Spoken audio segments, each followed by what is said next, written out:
Abraham Varghese said, "Nothing worthwhile was ever achieved without enthusiasm." How true a statement is that? Ladies and gentlemen, let us put our hands together and welcome our new president, Dr. Abraham Varghese.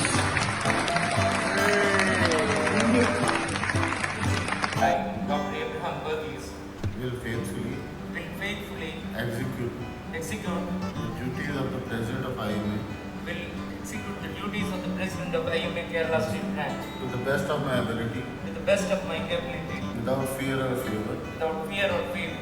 I will abide by the rules I will abide by the rules and bylaws of the association and bylaws of the association and serve as an an example of the association of philosophy of the association's philosophy and belief, and belief, and I shall uphold and I shall uphold the dignity of the office the dignity of the office at all times. at all times.